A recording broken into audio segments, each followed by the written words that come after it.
नियारा विवाह वैदिक रीतिनीति हेला संपन्न। नेपाल झील ओडिशार पुओ दुबईर एक मल्लु गढ़ी उठिथिला प्रेम संपर्क। एबे वैदिक रीतिनीति ग्रामदेवी मंदिर में विवाह बंधन में बांधि हेले ओडिया पुओ नेपाल झील। एभଳି एक नियारा बाहाघर देखा मिली कटक जिला बांकी थाना अंतर्गत दुर्गापुर पंचायत भेड़ा रामचंद्रपुर ठारे।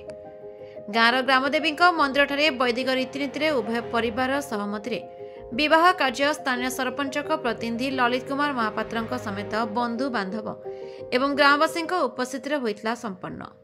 बाजा बाण एवं डीजे साउंड्रे ताले ताले नाच गीत मध्य बरघर निजर संपर्कीय बंधुबांधव को धरी पहुंची बर ग्रामदेवी मंदिर प्रांगण में। सेठी वैदिक रीतिनीति विवाह होता संपन्न। नवबधू को आशीर्वाद देवाई गाँवर मुरबी साही पड़िशा एवं परिवार लोके रही उपस्थित।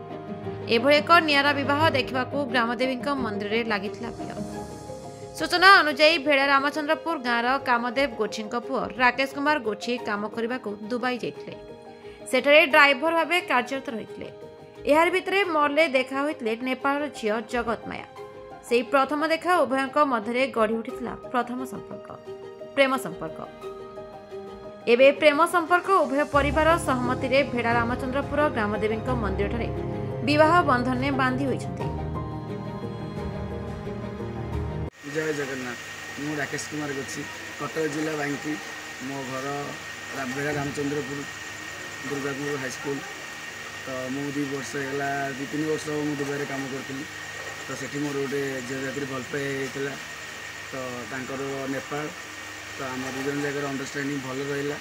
तो आज आम 2 जन जगह मैरेज कलु आम गाँव में। गाँ माँ पाखे आज आम मैरेज सक्सेसफुल होगा। तो आज दिन मो बहुत खुशी। नमस्कार, म माया बुढाथली। आज मेरो मैले माया गरेको मान्छेसँग मैले के अरे बिहा गर्न पाउँदा म धेरै खुसी छु हैन। तपाईहरुले पनि यसरी नै माया गर्नुभयो भनेदेखि सक्सेसफुल हो सबैजनाको। आज मैले उडिसामा आएर नेपालदेखि उडिसामा आएर मैले आज मेरो बिहा भइसकेको छ।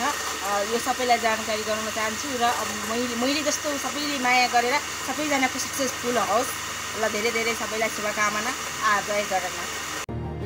कटक जिला बांकी मनोज पात्र रिपोर्ट संपर्क टीवी ओडिशा।